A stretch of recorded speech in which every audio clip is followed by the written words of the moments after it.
Si pueden acompañarme en Hebreos 13, 20, 21. Leo para ustedes. Y el Dios de paz, que resucitó de los muertos a nuestro Señor Jesucristo, el gran pastor de las ovejas, por la sangre del pacto eterno, os haga aptos en toda buena obra para que hagáis su voluntad, haciendo Él en vosotros lo que es agradable delante de Él, por Jesucristo, al cual sea la gloria por los siglos de los siglos. Amén.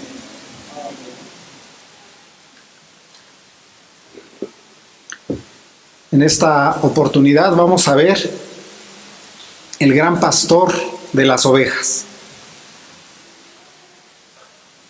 De inicio, lo que podemos apreciar de este texto es que Dios constituyó a Cristo por gran pastor para que cuidase de las almas elegidas que le habían sido dadas, es decir, sus ovejas. En versículos anteriores, el escritor a los hebreos se ha expresado de los pastores al cuidado de la iglesia. Y él mismo se incluye entre esos pastores. Y seguido de eso, considera conveniente mencionar a Cristo como el gran pastor. Ese gran pastor es gran pastor sobre los apóstoles y sobre todos los pastores. Y la mención de Cristo como gran pastor es la presentación de una obra que ellos, los apóstoles y todos los pastores, no podían hacer, sino únicamente Dios en Cristo realiza esa obra desde el inicio hasta su culminación. Esta obra es perfeccionar a los santos para toda buena obra. Bien, hermanos, entonces nuestro texto de Hebreos 13, 20, 21 nos habla de esto, que Dios constituyó a Cristo por gran pastor para que cuidase de las almas elegidas que le habían sido dadas, es decir, sus ovejas. Entonces, el apóstol presenta a Cristo como gran pastor, por encima de otros pastores. Este texto es una oración. Así está terminando su carta el escritor. Todos los comentaristas consultados por su servidor coinciden que este texto es una oración, ya que dice, y el Dios de paz. Entonces, ahí se está dirigiendo a Dios. Previamente les había pedido que realizaran oración por él. Y él mismo inmediatamente hace lo que les acaba de pedir, es decir, ora por ellos.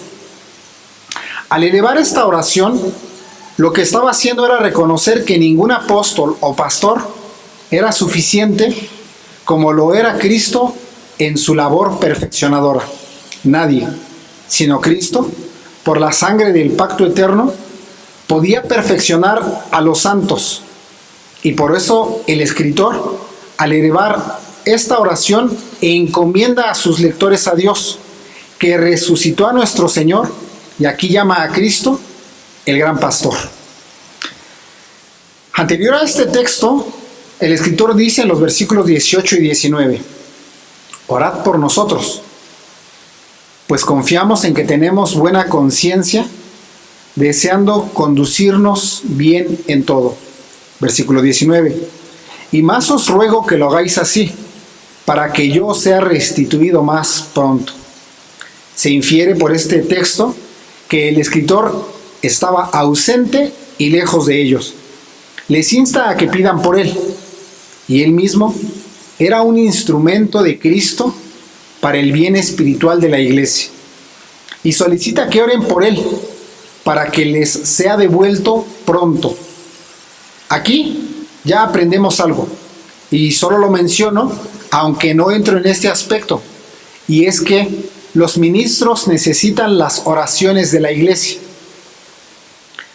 Y cuanto más fervientemente la iglesia ore por sus ministros, más beneficio pueden esperar redituar de su ministerio. La iglesia debería orar para que Dios enseñe a su ministro o pastor, que a su vez les enseña a ustedes la palabra. Es deber de la iglesia orar que haga a sus pastores vigilantes, sabios, celosos y exitosos, que los sustente en todas sus cargas y aflicciones y los fortalezca bajo todas sus tentaciones. Ahora, noten el título que nuestro texto le da a Dios. Y dice, el Dios de paz. Esa paz es un camino de dos vías. Un camino de Dios hacia su pueblo y un camino de los pecadores a la reconciliación con Dios. Y se nos dice que la obra de volver de la muerte a Cristo es atribuida al Padre. Nuestro Señor Jesucristo se levantó por su propio poder en la resurrección y sin embargo el Padre estuvo involucrado en ello. ¿Cuál fue la razón? La razón es que estaba atestiguando que la justicia estaba satisfecha y la ley cumplida. Esto es lo que nuestro texto está enfatizando al referirse a Dios como el Dios de paz. Además, la paz del creyente está estrechamente relacionada con la obra de la santificación. Así que se dice que Cristo es el gran pastor debido al contraste que se hace de Cristo con sus ministros, siervos y seguidores. Primero, Cristo llevó y soportó los oficios y labores que después encomendó a sus siervos a llevar adelante. Cristo es el gran pastor en relación de aquellos pastores que están bajo el gran pastor. Todas las menciones que se hacen a los servidores de Cristo son labores de Cristo en su ministerio. De ahí que ningún ministro terrenal sea capaz de la obra perfeccionadora. Pero a su vez este es el consuelo de todo creyente, ya que Cristo después coloca a sus ministros debajo de él para la obra de la santificación. Vemos cómo nuestro Señor soportó y cargó esos oficios.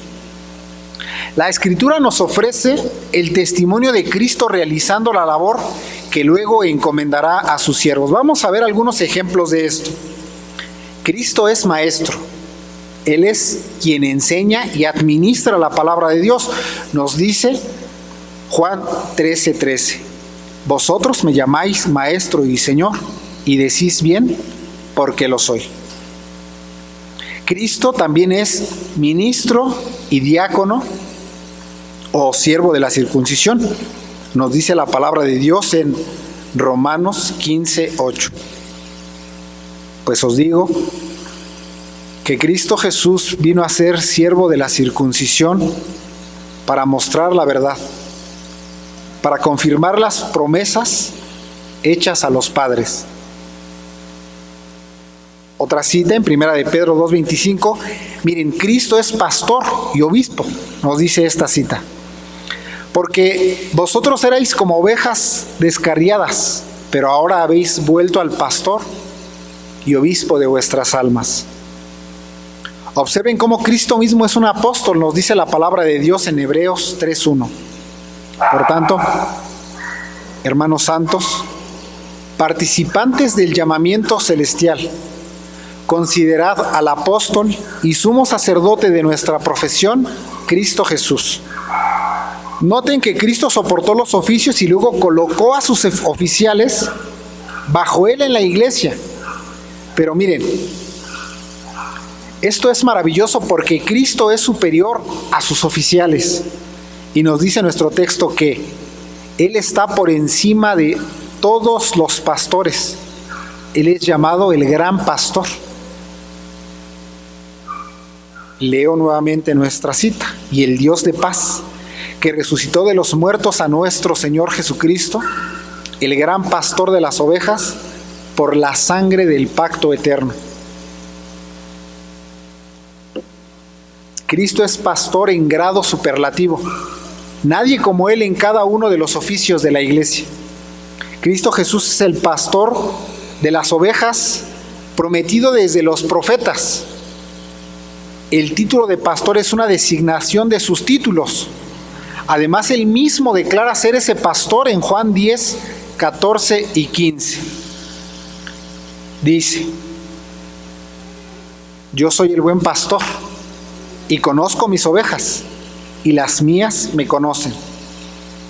Así como el Padre me conoce, y yo conozco al Padre, y pongo mi vida por las ovejas. Las ovejas de Cristo son la iglesia. Pero debemos decir que la iglesia no constituye al pastor, sino el pastor constituye a su iglesia. De ahí que toda reunión de la iglesia se hace en virtud de la sangre y resurrección de Cristo. Nuestro texto es el cierre de la carta a los hebreos, y a lo largo de la carta el escritor nos ha expresado a Cristo con distintos títulos. Pero la suma de todos esos títulos en el cierre de la carta es el gran pastor de las ovejas. Este título de gran pastor es una forma de enfatizar la enseñanza entregada a todo lo largo de la carta, ya que los receptores hebreos conocían los títulos que se darían al Mesías. Y esos títulos en esta carta son aplicados a nuestro Señor Jesucristo. Los receptores de la carta habían tenido una formación en la religión del judaísmo y estaban familiarizados con las designaciones del Mesías, desde los escritos de Moisés hasta los salmos y los profetas. Hablan claramente de las designaciones del Mesías. Aunque la interpretación judía no era claro, mirar al Mesías en la extensión de su obra. No podían ver, o mejor dicho, podían ver a un rey. Pero las profecías respecto al sufrimiento del Mesías no hallaban pleno sentido para ellos. Entendían, sí, que sería un Mesías que restablecería el trono de David y que haría la guerra contra los opresores de Israel y los aplastaría para que ellos fueran una nación grande. Lo que ellos rechazaban considerar era la obra sufriente del Mesías, y que ese Mesías establecería su reino mediante la predicación del Evangelio, y que los enemigos de Dios no eran las naciones paganas, sino los corazones endurecidos y los impíos incrédulos a los cuales el Señor derrotaría para hacerlos sus siervos en un reino espiritual. Tenemos el testimonio de la Escritura anunciando que el Mesías vendría como un enviado de Dios y que Moisés era una débil sombra de lo que sería ese enviado. Miren cómo nos dice la palabra de Dios en Deuteronomio 18:15. Profeta de en medio de ti, de tus hermanos, como yo, te levantará el Señor tu Dios, a Él oiréis. Y luego Deuteronomio 18:18, profeta les levantaré de en medio de sus hermanos, como tú. Y pondré mis palabras en su boca, y él les hablará todo lo que yo le mandare. Los hebreos asociaban estas palabras dichas a Moisés como profecías referentes al Mesías, lo cual era correcto. A lo largo de la carta a los hebreos se nos presenta a Cristo bajo los títulos dados al Mesías y aplicados a Cristo. Se nos dice que Cristo es el apóstol o aquel a quien el Señor enviaría como el profeta semejante a Moisés, como nos lo señala Hebreos 3 del 1 al 2. Por tanto, hermanos santos, participantes del llamamiento celestial, considerad al apóstol y sumo sacerdote de nuestra profesión, Cristo Jesús, el cual es fiel al que le constituyó, como también lo fue Moisés en toda la casa de Dios. Vean que se hace referencia a la profecía y se aplica al Señor. Aún en el culto público, instituido bajo el viejo pacto, apuntaba y señalaba a Cristo. El templo era parte del culto ceremonial. Nadie debió ofrecer culto, sino el que el Señor había establecido. Dios no aceptaría ningún ofrecimiento si no era el que Él había señalado para que fueran aceptos.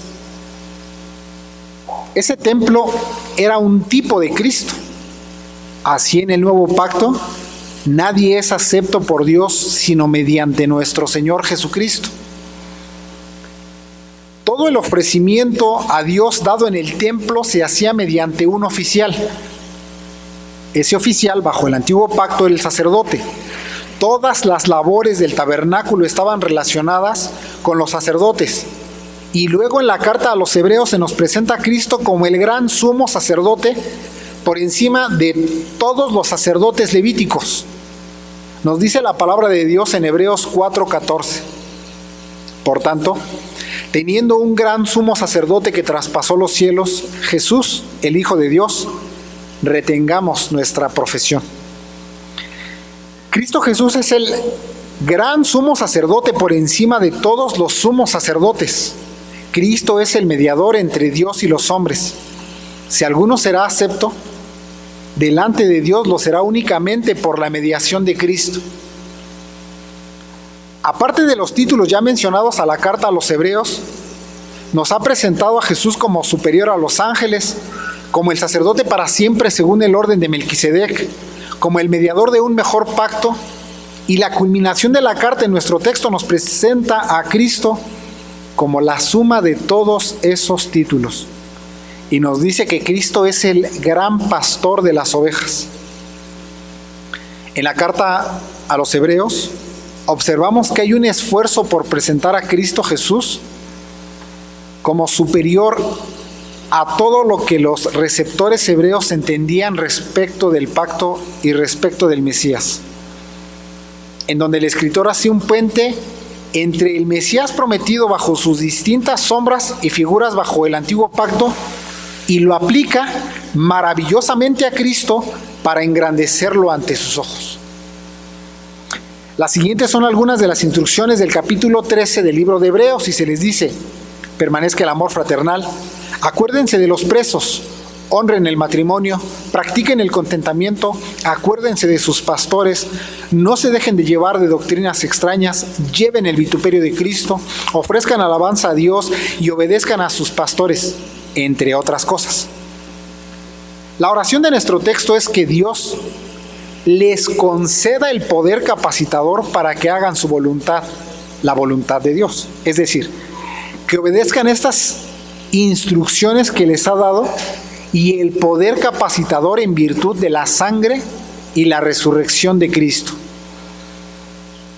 Ahora la pregunta es, ¿por qué en este versículo se le dice a Cristo el gran pastor?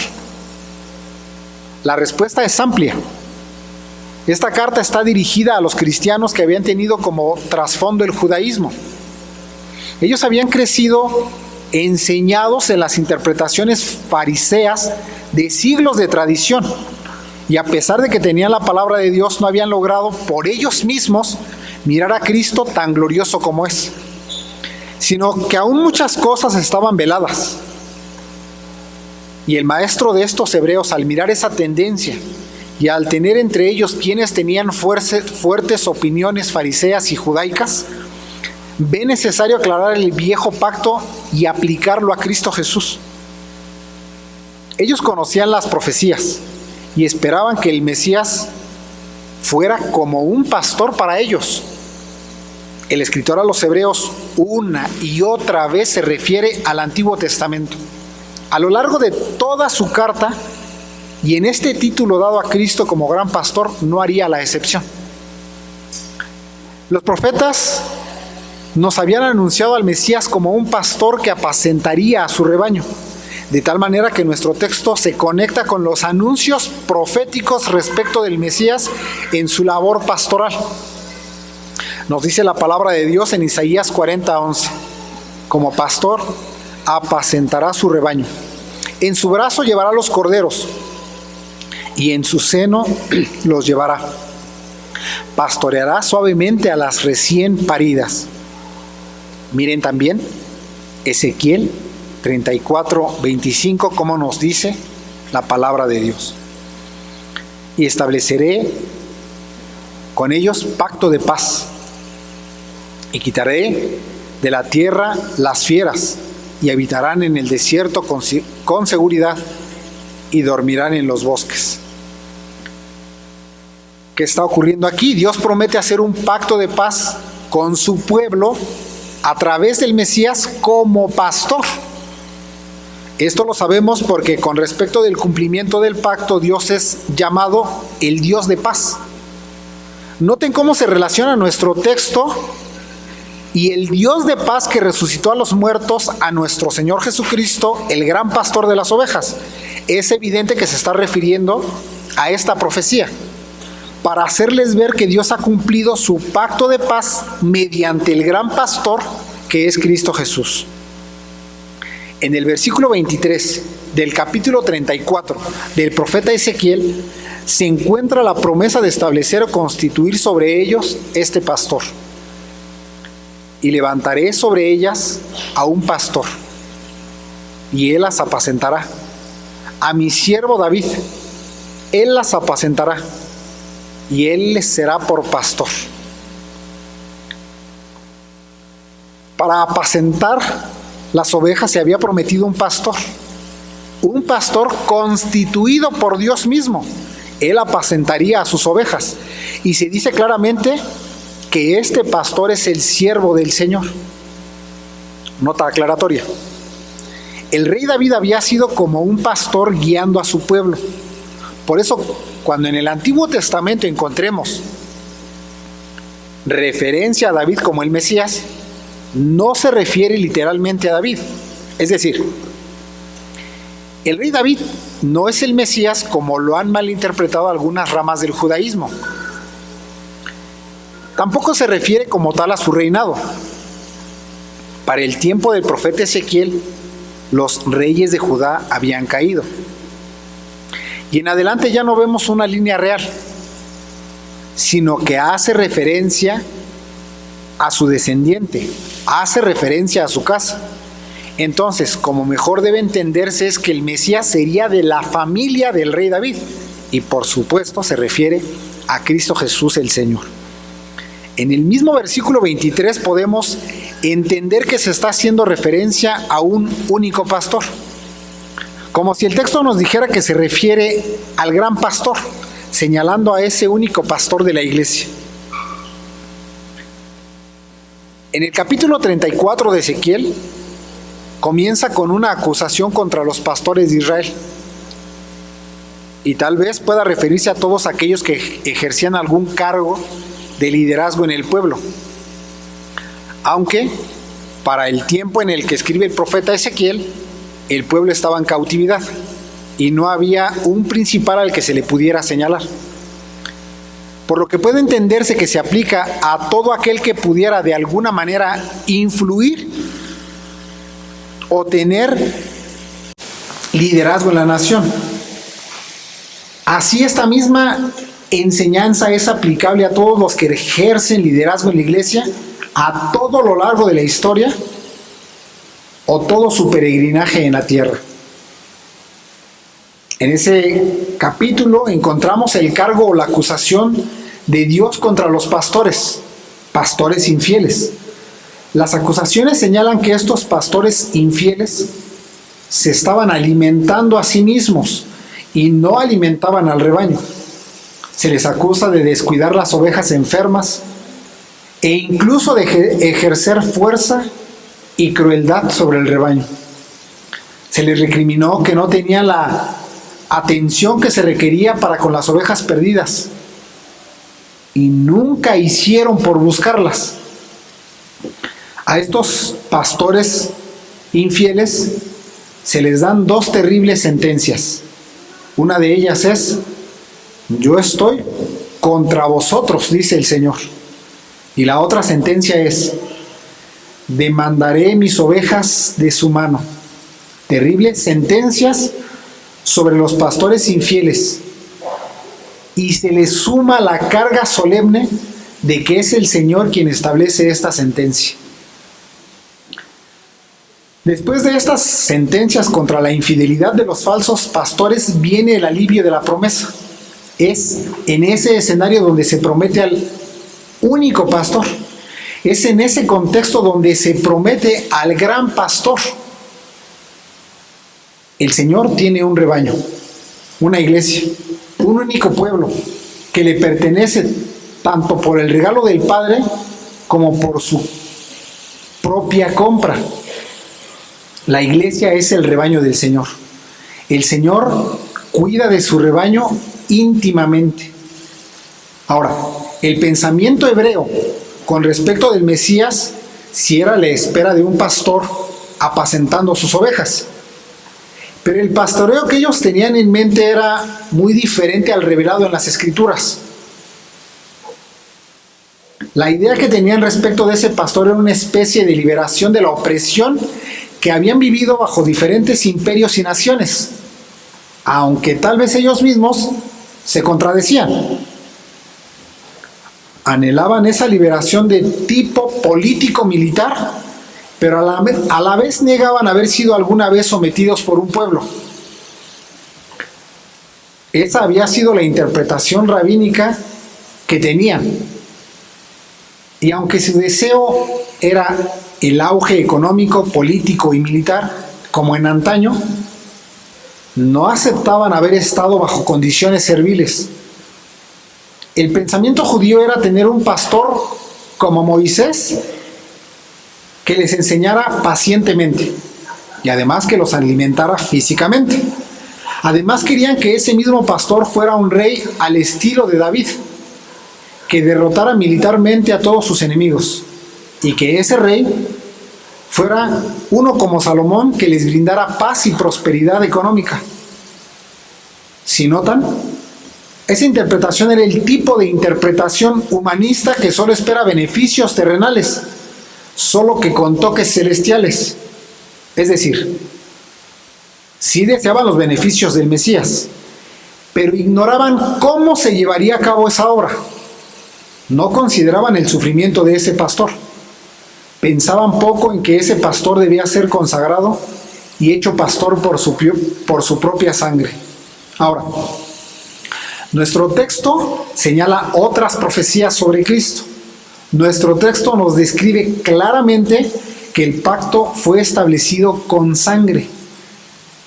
Este pacto de paz profetizado por Ezequiel es un pacto que debía hacerse por la sangre del Mesías, por la sangre del pastor, y que la paz prometida mediante el pacto era una paz para las almas de sus elegidos. Este pacto iba a traer la abolición de los pecados y luego los representados del pacto obtendrían perdón de pecados. Serían hechos siervos para ser gobernados y guiados por ese pastor, para que pudieran llevar adelante la obra que les encomendó. Esto es lo que manifiesta principalmente el oficio pastoral de Cristo. Otra profecía a la que apunta nuestro texto es Isaías 53:6.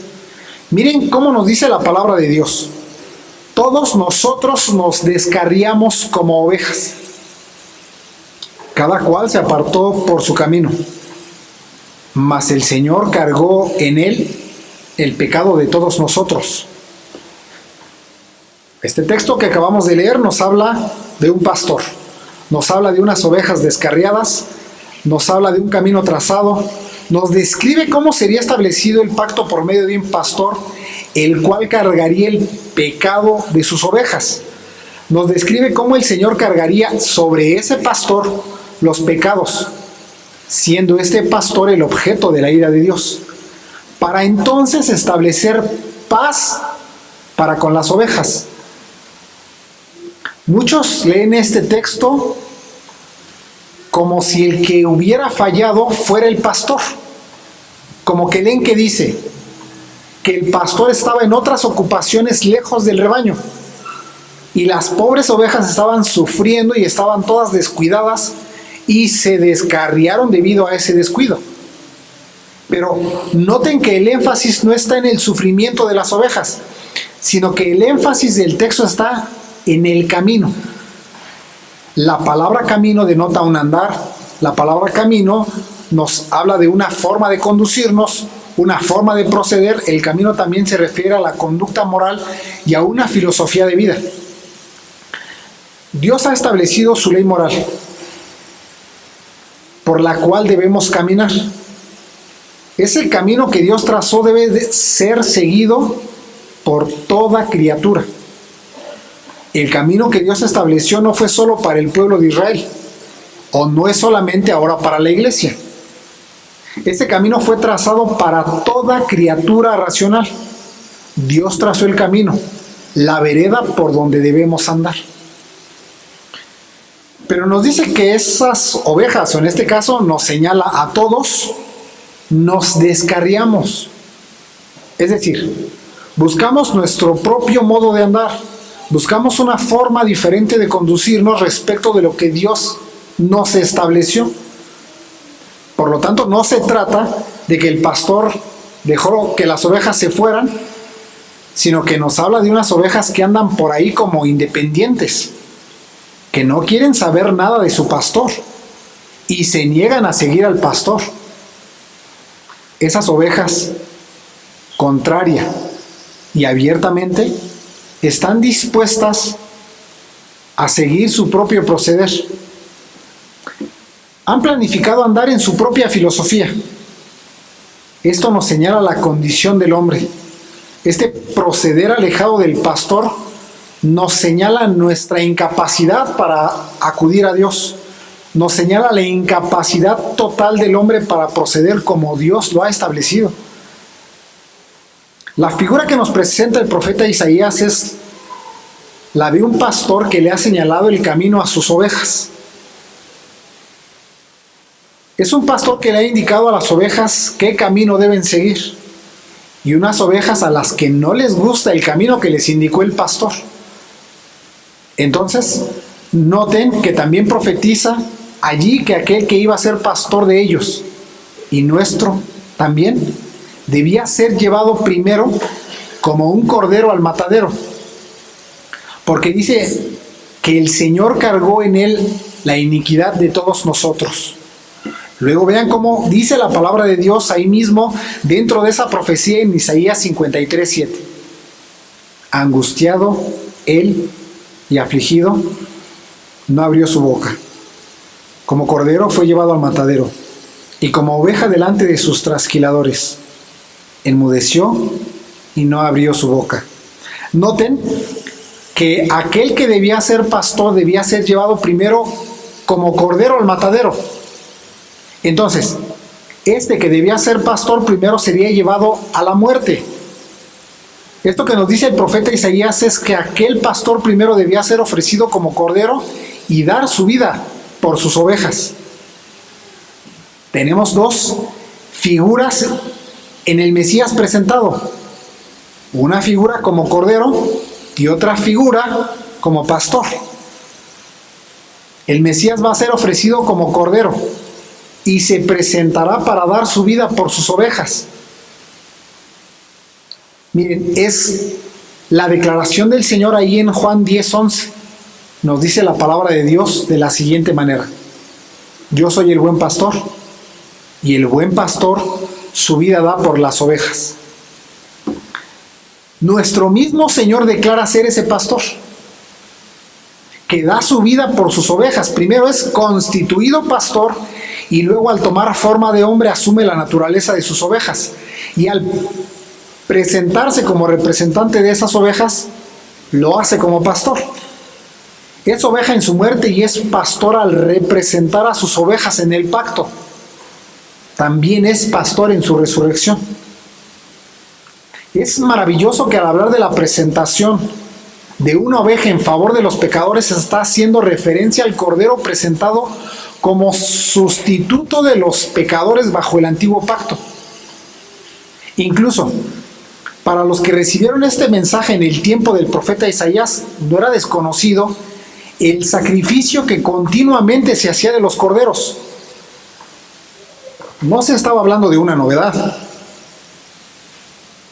pero aún así no era claro para ellos, a pesar de todo el anuncio continuo que tenían del sacrificio que debía realizar el pastor. Vean este cordero presentado por Juan el Bautista en Juan 1:29, nos dice la palabra de Dios. El siguiente día vio Juan a Jesús que venía a él y dijo: He aquí el Cordero de Dios que quita el pecado del mundo. También el mismo apóstol Pedro nos habla de este Cordero en primera de Pedro 1:19. Miren cómo nos dice la palabra de Dios. Sino con la sangre preciosa de Cristo, como de un Cordero, sin mancha y sin contaminación. Todas las ovejas y sacrificios del templo eran tipos de Cristo y su sacrificio, como también nos dice el profeta Isaías en el capítulo 53, versículo 10. Escuchen cómo nos dice la palabra de Dios. Con todo eso, el Señor quiso quebrantarlo, sujetándole a padecimiento cuando haya puesto su vida en expiación por el pecado. Verá linaje, vivirá por largos días y la voluntad del Señor será en su mano prosperada. Noten la relación entre el sacrificio de Cristo y el sacrificio de los corderos que eran llevados a ser sacrificados.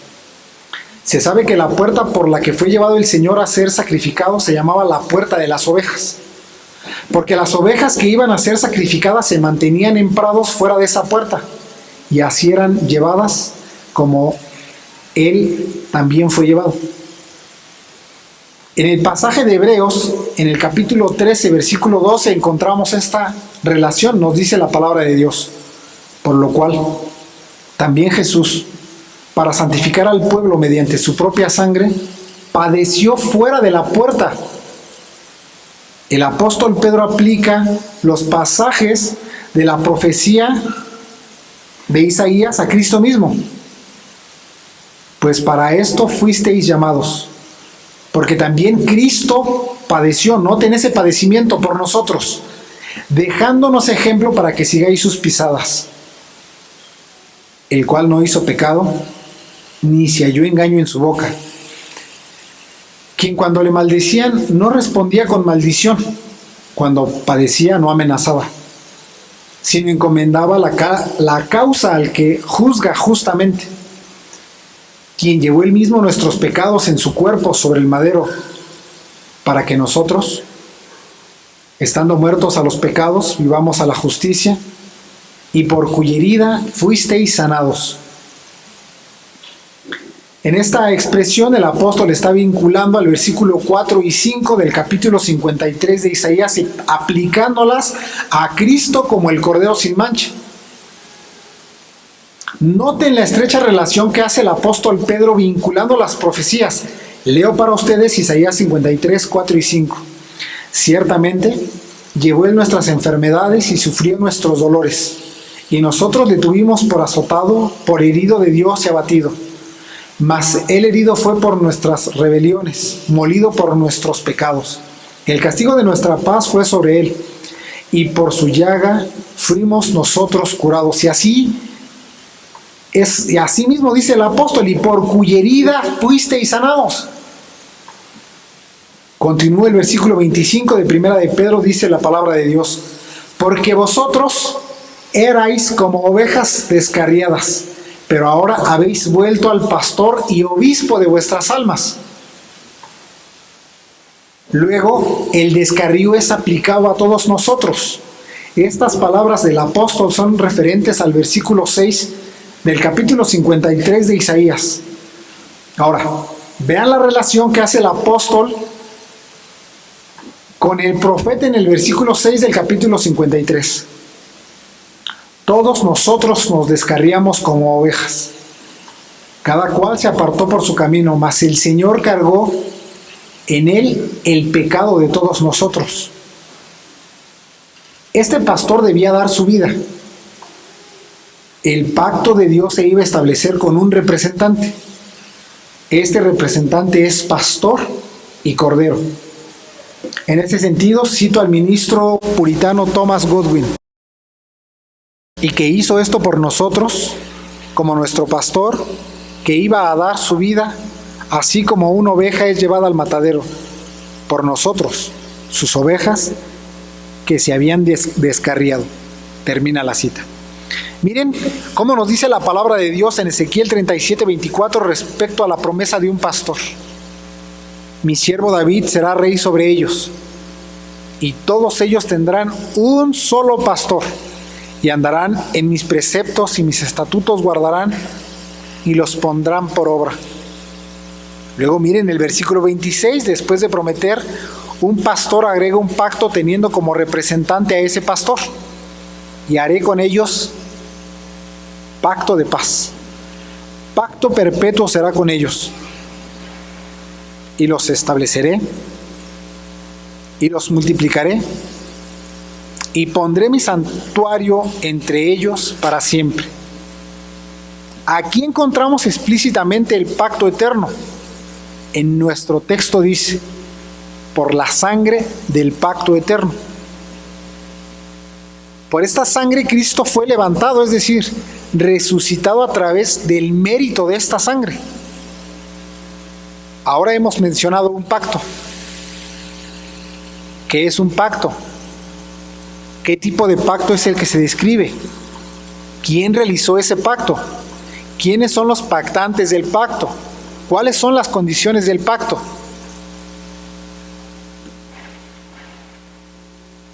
La idea original de la palabra pacto tiene que ver con una disposición como repartir por asignación. Específicamente un contrato en el que intervienen contratantes. Es la idea de un testamento. ¿Qué es un pacto? Un pacto es un compromiso bajo sanción. Es un compromiso cuyas condiciones garantizan la participación de todos los participantes. Si alguien falla en el pacto, ya no hay pacto. Es un acuerdo condicionado de tal manera que los participantes tienen que cumplir sus compromisos o hay consecuencias. Las sanciones son amenazas, son condiciones que garantizan la participación de los participantes. Todo pacto requiere de pactantes o de partes que se comprometan en el pacto. Y se requiere que se establezcan sanciones o formas de garantizar los compromisos. El carácter de todo trato de Dios con los hombres necesariamente es a través de un pacto. Dios trata con los hombres única y exclusivamente a través de pactos. Pero debemos aclarar que el hombre no puede tratar con Dios de la misma manera. Dios le establece pactos al hombre, pero el hombre no puede hacer pacto con Dios.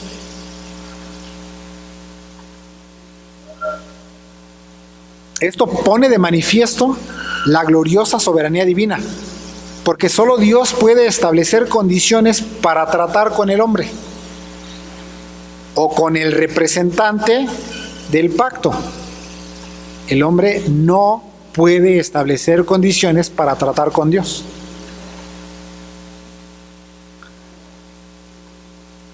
En Edén Dios estableció un pacto con Adán. A ese pacto se le conoce como pacto de obras.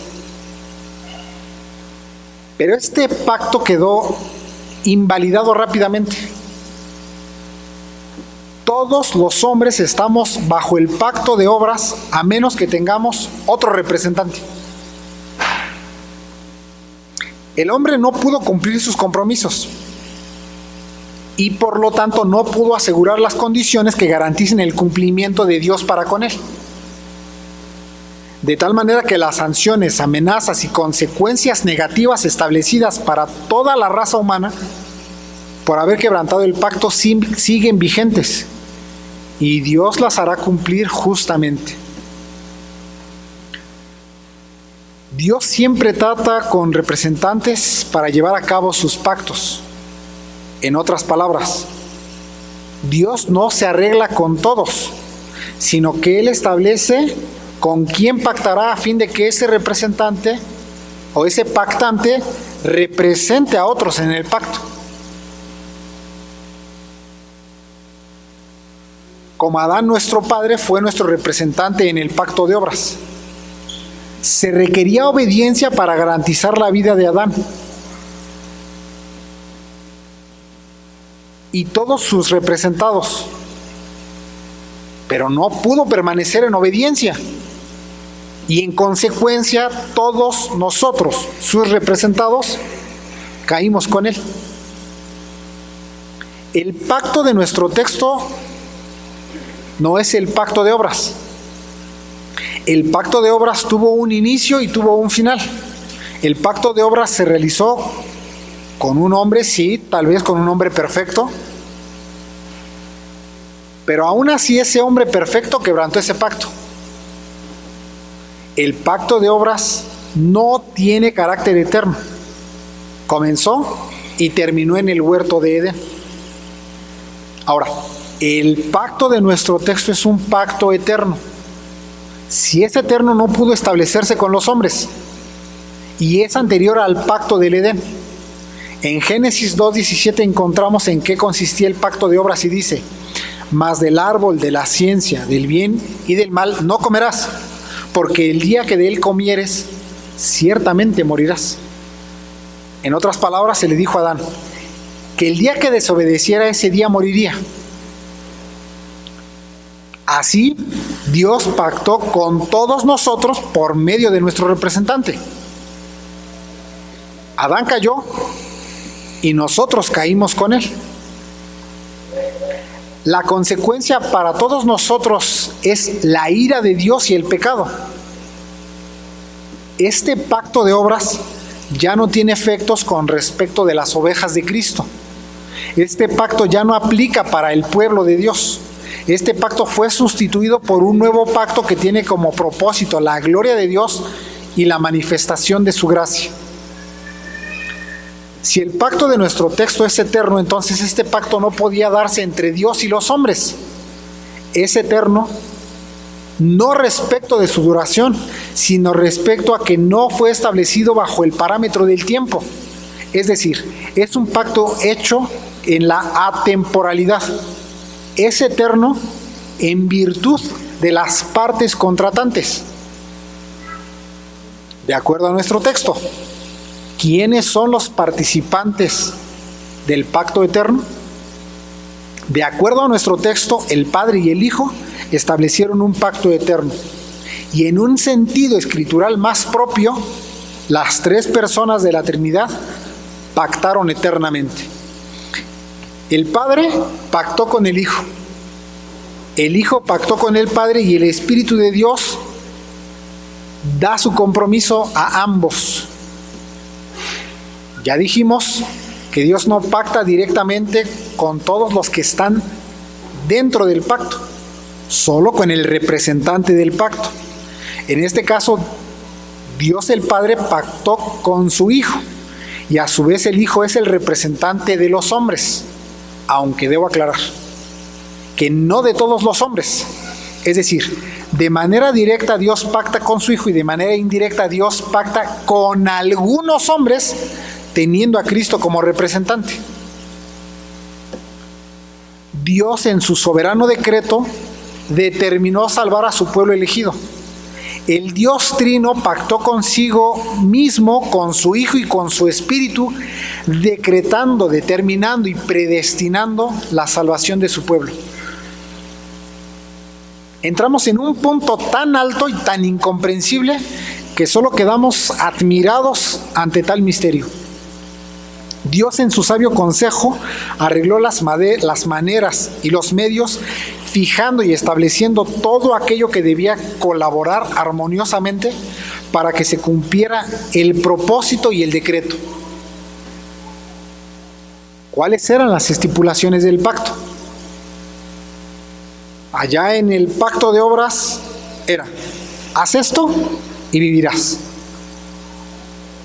En el pacto eterno o pacto de gracia, la respuesta es recibir la promesa por fe.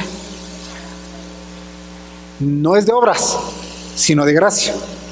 La condición allá eran las obras. La condición en el pacto eterno es la fe. La fe es condición del pacto eterno, aunque no es un elemento aportado por los representados, sino que el pacto incluye la dispensación de la fe o la administración de la fe. El hombre después de la creación caería irremediablemente. Esto a su vez invalidaría el pacto de obras. Por lo tanto, con toda seguridad el hombre se dirigiría a la ruina y a la condenación.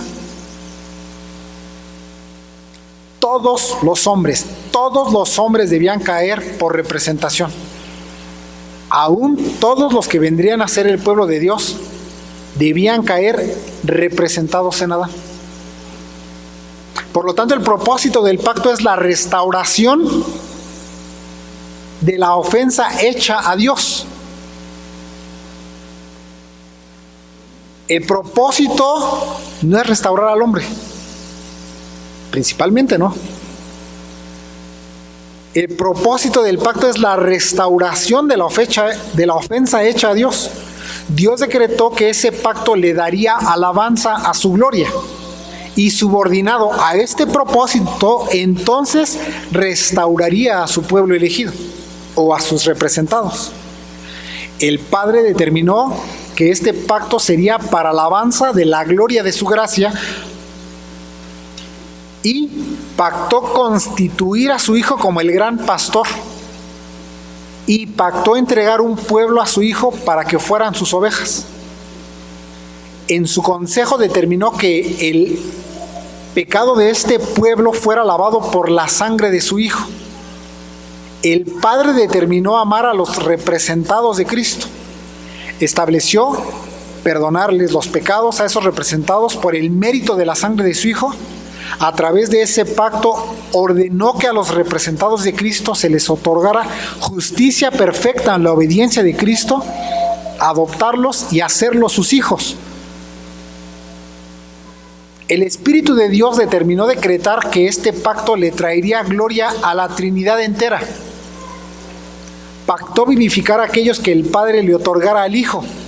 Determinó mostrarle a los representados su necesidad de redención. El Espíritu de Dios pactó eliminar el orgullo humano y eliminar el mérito propio para que, como ovejas, acudieran al gran pastor. El Espíritu de Dios pactó implantar vida y otorgar fe salvadora, aplicando la sangre del Cordero de Dios sobre los representados y obrar toda gracia en ellos. Cristo, el gran pastor de las ovejas, por su parte, pactó restaurar la ofensa hecha al Padre, glorificarle y resarcir toda deuda ante la majestad divina, asumiendo la naturaleza de hombre en el tiempo establecido. Pactó vivir entre los representados, asumiendo la naturaleza de ellos. Se comprometió a guardar perfectamente la ley de Dios en representación de su pueblo. Pactó obrar una justicia sin mancha que sería acepta por las exigencias de la santa y justa ley, y a su debido tiempo cargar con los pecados de todo su pueblo. Se sometió a ser exigido por el pago de las deudas de sus representados, soportar el castigo de la paz de sus representados y curarles por su llaga. Prometió ser obediente hasta la muerte y muerte de cruz, engrandeciendo la ley y honrarla. Sufrir lo que sus representados tenían que sufrir, recibiendo la justa ira de Dios. Luego, resucitar y ascender al cielo para interceder por ellos. Responsabilizarse y preservar a cada uno de ellos para que los que el Padre le dio no perdiera ninguno. En ese sentido, Cristo fue constituido pastor de esas ovejas. Las llevará salvas al Padre mediante su sangre. Termino con una cita del pastor y teólogo del pasado John Gill, comentando sobre el pacto y la sangre, dice: Por ella, el pacto se ratifica y confirma, y todas las bendiciones de Él vienen por medio de ella, como la redención, la paz, el perdón, la justificación e incluso la admisión al cielo mismo. Y Cristo, mediante ella, fue resucitado de entre los muertos, porque por medio de ella cumplió sus compromisos pactados, satisfizo la justicia divina y abolió el pecado, sí, incluso la muerte misma. Termina la cita. Oremos, hermanos.